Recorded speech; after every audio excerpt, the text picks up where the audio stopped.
Maintenant, on peut s'asseoir et on va écouter le témoignage de Francine. Francine.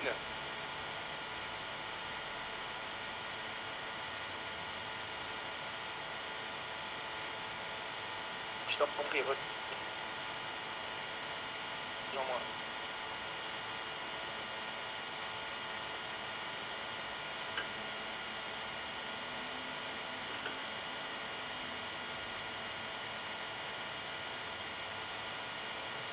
Francine qui va avoir la lourde charge de nous donner la première parole de cette journée et qui va nous raconter comment le Seigneur a agi dans sa vie.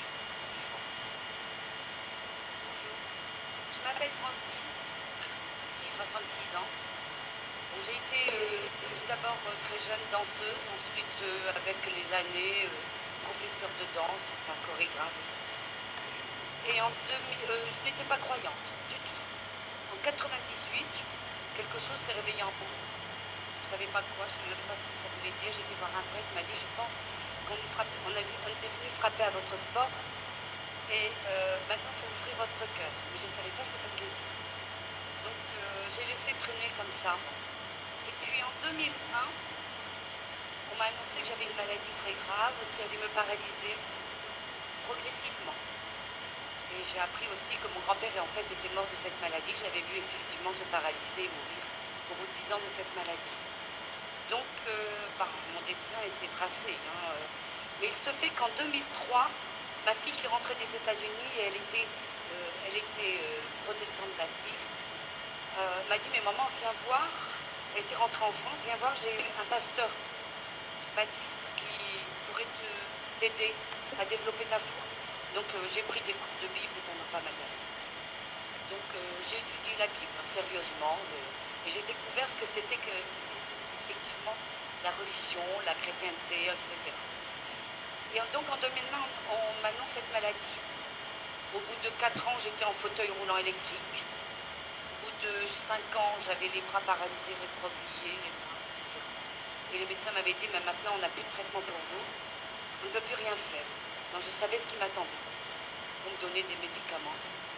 Et puis en 2011, une amie me dit, mais écoute Francine, ce soir je dois aller à Saint-Nicolas-les-Arras, dans la paroisse. Il y a un rassemblement charismatique dans l'unité des chrétiens.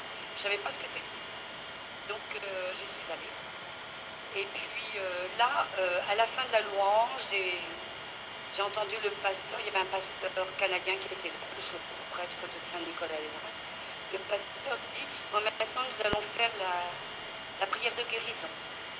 Donc moi je ne bouge pas de mon fauteuil évidemment, parce que moi on m'avait dit que j'étais condamnée, donc je ne m'ai pas demandé.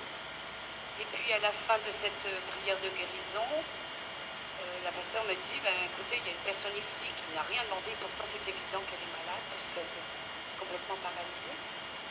Donc, elle me dit, madame, est-ce que vous voulez qu'on fasse quelque chose pour vous? Moi, je dis, bah oui, pourquoi pas. Bah oui, non, mais c'est vrai. Hein. Quand on ne sait pas que ça existe, on vous dit, bah, on va prier pour votre guérison, je dis, pourquoi pas. Donc, j'ai fermé les yeux. Beaucoup de personnes ont prié sur moi. Il y avait des prêtres, des sœurs, des pasteurs. J'ai senti comme une chape sur moi de prière, comme si j'étais englobée par quelque chose. Et au bout d'un moment, j'ai entendu, rouvrez les yeux, vos bras sont guéris. Et immédiatement, j'ai pu, comme dans le temps, faire des mouvements des bras, etc.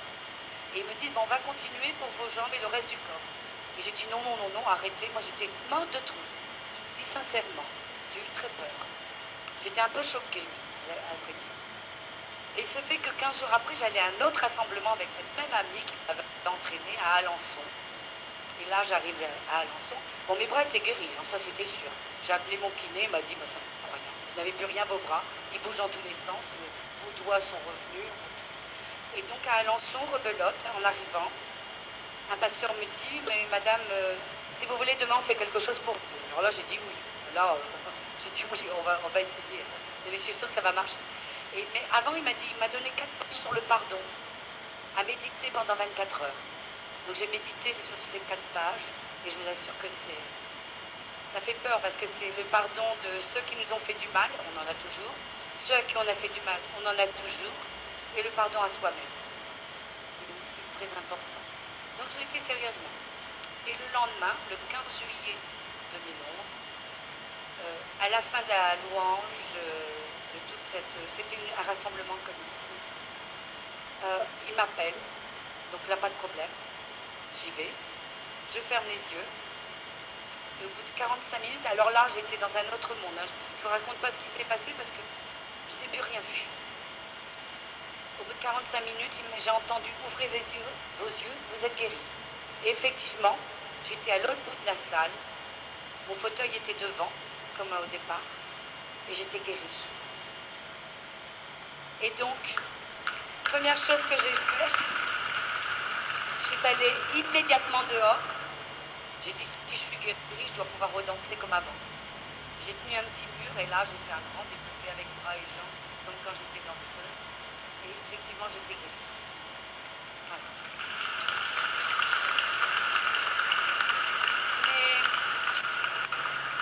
Mais ça ne s'est pas arrêté là. Parce que quelques temps après, 15 jours après, je partais en vacances. Je vivais depuis l'année 2010 avec mon frère handicapé mental de naissance et handicapé un peu physique. C'était pas simple, hein. Moi handicapé, lui handicapé. Enfin, on se faisait aider par des auxiliaires de vie, on y arrivait. Mais 15 jours après, je partais en vacances. Et alors là, j'étais pas encore persuadée d'être guérie. C'est terrible, hein, la guérison. Ça se fait pas comme ça. Surtout que ma foi n'était pas encore à maturité, je veux dire. Donc, je suis partie en vacances, mais avec mon fauteuil. Puis arrivée dans l'appartement, je me suis aperçue que j'avais oublié les batteries de mon fauteuil. Oh, j'ai dit, ben alors là, j'ai pas le choix, hein. Il va falloir que je marche. Donc je me suis mise à marcher. Le premier jour, je suis allée jusqu'à la digue. J'ai dit, ça marche, mes jambes ne se sont pas arrêtées. Je suis revenue, etc. Le deuxième jour, je suis allée jusqu'à la digue. Et puis j'ai dit, bah, tiens, je vais essayer plus loin, je vais faire toute la digue. J'ai fait toute la digue, je suis revenue, ça a été. Et le troisième jour, et je crois que le troisième jour, c'était important, je suis allée jusqu'à la digue, jusqu'au bout de la digue. Puis arrivé au bout, il y avait la mer qui était haute, les gens étaient tous en maillot de bain, des milliers de personnes en maillot de bain, un soleil éclatant. Et je dis, bon, ben maintenant, il faudrait peut-être que j'aille dans le sable, parce que le sable, c'est pas stable. Et la dernière fois que j'avais essayé, j'étais allée avec mon fauteuil jusqu'au sable, et une fois que j'ai mis le pied par terre pour me mettre dans le sable, en fait, je me suis écroulée, j'ai jamais pu remonter dans mon fauteuil. Parce que je tenais debout sur du sable, mais pas sur le mur. Et là, j'ai dit, mon Dieu, j'ai tellement rêvé d'aller mettre mes pieds dans l'eau, et je n'ose pas. Qu'est-ce que je fais? Et à ce moment-là est arrivée la chose la plus merveilleuse de ma vie. En fait, en bas de l'escalier, m'est apparu le Christ devant moi, de dos, comme je vous vois, de dos, devant moi. Et là, j'ai compris, il m'a dit, il veut que je le suive, et je l'ai suivi. Je suis descendue des escaliers, je l'ai suivi jusqu'à la mer, et quand j'ai eu de l'eau jusque-là, j'étais guérie. J'avais compris que j'étais guérie. Je venais d'être baptisée, et ma vie pouvait recommencer, et baptisée par le Christ. Voilà.